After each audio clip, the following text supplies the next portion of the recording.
Friends, welcome to my YouTube channel Dharmas world. ఎట్టకేలకి డిఎస్సిలో లొసుగులన్నీ కూడా డిఎస్సి అభ్యర్థులే బయటపెట్టే పరిస్థితి ఏర్పడింది. డిఎస్సి రోస్టర్లో మాయాజాలం జరిగింది. రిజర్వేషన్స్ కోటాలో కోత కోసిన కూటమి సర్కారు ర్యాంకు వచ్చినా కానీ కాల్ లెటర్లు రాకపోవడంతో పరిశోధించి సర్కారు లెక్కలో బొక్కలను బయటపెట్టిన డిఎస్సి కుర్రాళ్ళు మెరుపు వేగంతో పోరాటానికి రంగంలోకి దిగినటువంటి విధసం ఇక్కడ మీరు గమనించండి ఫ్రెండ్స్.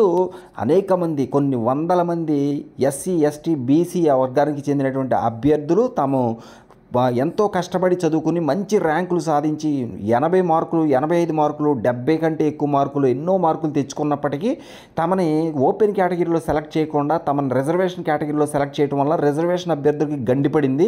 దానివల్ల రిజర్వేషన్ అభ్యర్థులు అనేక మంది నష్టపోయారు. బీసీ కేటగిరీలో ABC, BCA, BCB, BCC, BCD, BCE category కావచ్చు, SC group 1, group 2, group 3 category కావచ్చు, ఇంకా మిగతా కేటగిరీలో రిజర్వేషన్ కేటగిరీలు ఏవైనా కానివ్వండి, వాటన్నిటిలో సెలెక్ట్ అయినటువంటి అభ్యర్థులు, ఓపెన్లో కష్టపడి జాబ్ కొట్టినటువంటి అభ్యర్థులకి ఓపెన్లో తమని సెలెక్ట్ చేయకుండా కేవలం తమ యొక్క కేటగిరీలో సెలెక్ట్ చేయడం వలన ఆ విధంగా వేల మంది అభ్యర్థులు, రిజర్వ్డ్ అభ్యర్థులు ఈరోజు కాల్ లెటర్లు పొందకుండా, జాబును కోల్పోయే పరిస్థితి. 80 మార్కులు, 75 మార్కులు, దగ్గర 80 మార్కులు తెచ్చుకున్నప్పటికీ కూడా తమకి జాబు లేకుండా తాము నష్టపోవాల్సిన పరిస్థితి. ఈ విషయము అభ్యర్థులు తమకి కాల్ లెటర్ రాకపోవడంతో గమనించి ఈ యొక్క విషయాన్ని అంతటిని కూడా పరిశోధించి ఇందులో లోపాలు, లొసుగులు గమనించడం జరిగింది.